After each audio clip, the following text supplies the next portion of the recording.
So in this section, we will talk about the selection of the sample and acceptance sampling. So generally होता ये है कि आपके जब सैम्पलिंग की बात करते हैं तो आपके पास सैम्पलिंग की दो मेजर टाइप्स होती हैं। एक होती है probability sampling and second is non probability sampling.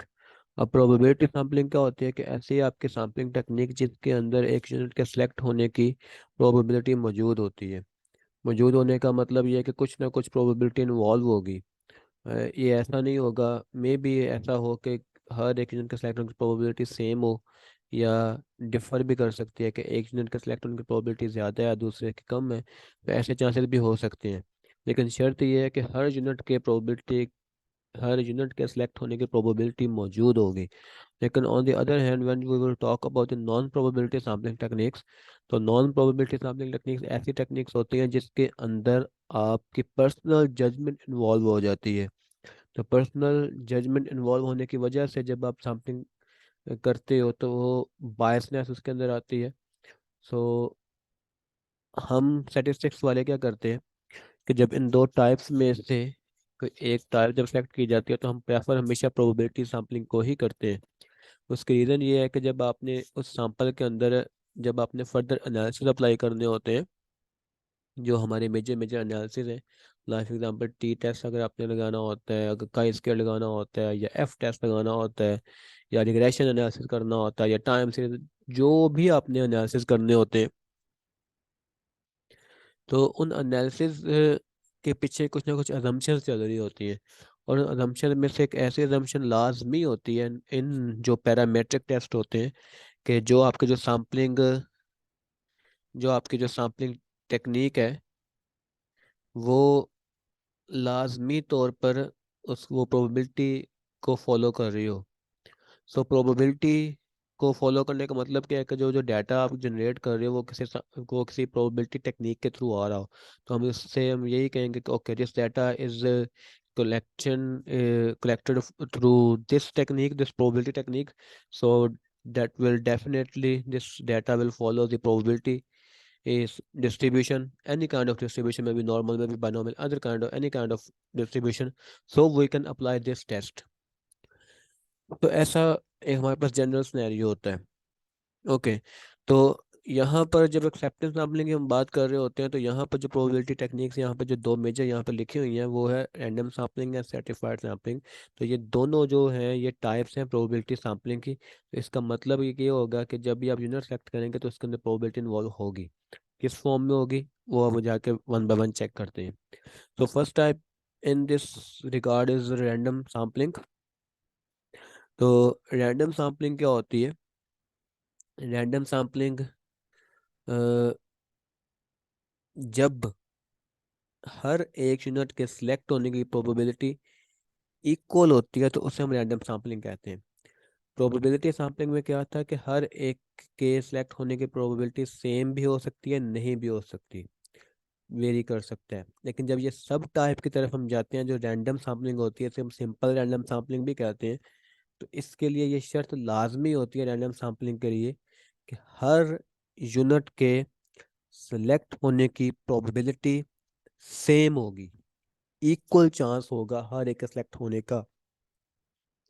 तो ये इस पीछे मेजर कॉन्सेप्ट है।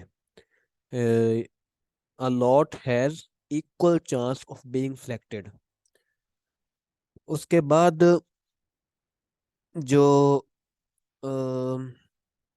सेकंड टाइप है, बाकी उसके अलावा जो डिफरेंट चीज़ें आ सकती हैं सैम्पल साइज कैसा रहना, लेकिन रैंडम सैम्पलिंग का जो मेजर कॉन्सेप्ट वो यही है कि probability should be same.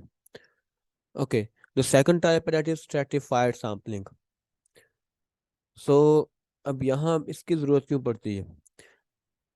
Probabilities जब आप रैंडम सैम्पलिंग इस्तेमाल करते हो तो वहाँ पर एक जो चीज़ हम कंसिडर करके चल रहे होते हैं वो ये चल रहे होते हैं कि आपकी जो पॉपुलेशन होगी वो होमोजेनियस होगी, उसके अंदर किसी किस्म की हेट्रोजेनिटी नहीं होगी, कोई भी किसी भी किस्म की डिस्पर्शन नहीं होगी। लेकिन हर केस में ऐसा नहीं होता है, तो कुछ ना कुछ चेंजिंग्स आती हैं।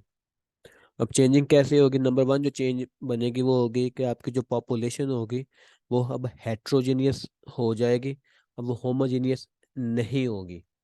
ओके, जब हेट्रोजीनियस का मतलब क्या है कि उसके अंदर जो यूनिट्स होंगे वो एक दूसरे से मुख्तलिफ होंगे। ओके, तो फिर हम करते क्या हैं कि उस हेट्रोजीनियस पॉपुलेशन को सबसे पहले हम कन्वर्ट करते हैं ग्रुप्स के अंदर।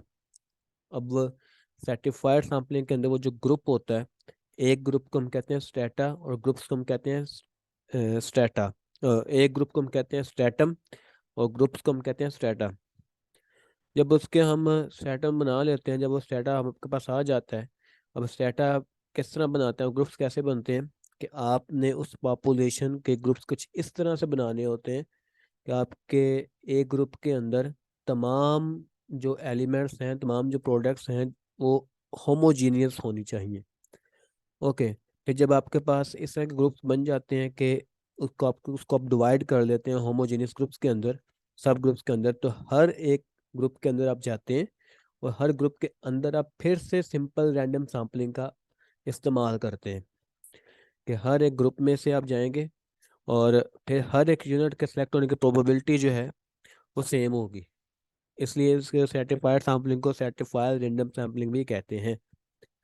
ओके, फिर जब ग्रुप्स बन जाते हैं तो वहाँ पर एक जो इशू आ रहा होता है वो ये आता है कि वहाँ पर आपने एक चीज़ होती है एलोकेशन की, और यूजली ग्रुप्स बनाने का अमल है उसे हम कहते हैं स्ट्रेटिफिकेशन।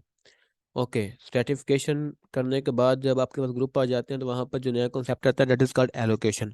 एलोकेशन क्या होती है कि आपने एक ग्रुप के अंदर से कितना सैंपल साइज लेना है। सैंपल साइज लेने को हम एलोकेशन कहते हैं, इसके सैंपल साइज के डिवीजन को among the groups is called allocation. अब एलोकेशन जो होती है वो आपके पास तीन तरह की एलोकेशन होती है। पहली एलोकेशन होती है आपके पास इक्वल एलोकेशन। सेकंड टाइप होती है आपके पास प्रोपोर्शनल एलोकेशन और थर्ड जो आपके पास होती है that is called Neyman allocation. Okay, जो इक्वल एलोकेशन क्या होगी कि आपके पास जो ग्रुप बने हैं, दो बने हैं, चार बने हैं, पांच बने हैं, जितने भी आपके पास ग्रुप बने हैं, कि हर एक ग्रुप में से जाकर आपने सेम सैंपल साइज के लेने हैं लोग एलिमेंट्स, आपका जो सैंपल होगा।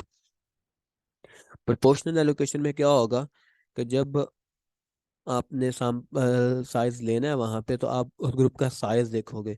अगर छोटा साइज बनता है तो उसमें से कम लोगे, यानी कि उस ग्रुप के पर उसके साइज के प्रोपोर्शनल से आप सैंपल साइज लेते हो।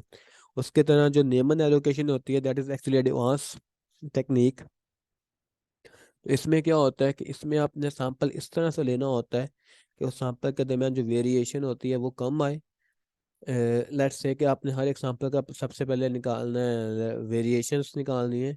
उन वेरिएशंस में से जो सबके सबसे वेरिएशन कम आती है वो, और उसके अंदर जब कॉस्ट पैसा, जब कॉस्ट इन्वॉल्व हो रही है तो वो भी सबसे कम इस्तेमाल हो रही हो, यानी कि वो ग्रुप आपने सैंपल साइज ज़्यादा कंसिडर करना है जिसके अंदर वेरिएशन की इन्वॉल्वमेंट होती है और वेरिएशन जो है वो कम होगी और कॉस्ट भी कम होगी। तो वहाँ पर आपने ये सर्टिफिकेशन या वो नेमन सर्टिफिकेशन करनी है, नेमन एलोकेशन यूज़ करनी है।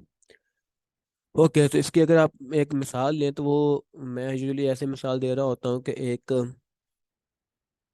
कोई भी एक एजुकेशन होते हैं, जहाँ पे मैं पंजाब यूनिवर्सिटी में पढ़ा हूँ, तो पंजाब यूनिवर्सिटी में एक अंडर ग्रेजुएट ब्लॉक होता है और उस ग्रेजुएट ब्लॉक के अंदर मुख्तलिफ स्टूडेंट्स होते हैं मुख्तलिफ सब्जेक्ट्स के, जैसे स्टेटिस्टिक्स के होते हैं, फिजिक्स के होते हैं, केमिस्ट्री के होते हैं, मैथ के होते हैं, चार ले लेते हैं। अब कोई बंदा मुझसे ये कहे कि ओके जी यहाँ से हमें कोई 20 दे निकाल के स्टूडेंट्स जो इस ब्लॉक की रिप्रेजेंटेशन करें, को रिप्रेजेंट कर रहे हो, तो मे भी ऐसा हो सकता है कि मैं जो 20 बच्चे सेलेक्ट करूंगा वो स्टैटिस्टिक्स के ही हों सारे, या मे बी वो मैथ के आ जाएं, या मे बी वो फिजिक्स के आ जाएं। तो वो अगर सारे स्टैटिस्टिक्स के चले जाएंगे तो वो उस ब्लॉक की ट्रू रिप्रेजेंटेशन नहीं होगी। तो उसके लिए हम करना क्या होगा, हम सबसे पहले उसके अपनी हेट्रोजीनियस पॉपुलेशन को हम ग्रुप्स में तकसीम तकसीम करेंगे, डिवाइड करेंगे, उसके ग्रुप्स बनाएंगे। तो उसके चार ग्रुप्स बनेंगे, स्टैटिस्टिक्स वाले अलग हो जाएंगे, मैथ वाले अलग, फिजिक्स वाले अलग, केमिस्ट्री वाले अलग। तो हर ग्रुप के अंदर जाके फिर हम एलोकेशन का इस्तेमाल करके, अगर इक्वल करनी है तो इक्वल, हर एक से पाँच पाँच बच्चे ले लो। अगर आपने प्रोपोर्शनल लेनी है तो प्रोपोर्शनल के हिसाब से जिस जो क्लास जिसके बच्चे ज़्यादा हैं उसके ज़्यादा ले लो। तो इस तरह आप कोई भी एलोकेशन की टेक्निक अप्लाई करके तो वहाँ से आप सैंपल ले सकते हो। तो इसी तरह जब आप इंडस्ट्री की फील्ड में जाओगे तो जब आपके पास हेट्रोजीनियस चीज़ें आएंगी तो उनको सबसे पहले ग्रुप्स में कन्वर्ट करके फिर उसमें से सिंपल रैंडम सैम्पलिंग के थ्रू आपने सैंपल लेना होता है। तो that's the two major taps that are discussed in this step. I hope you will get the major ideas from it.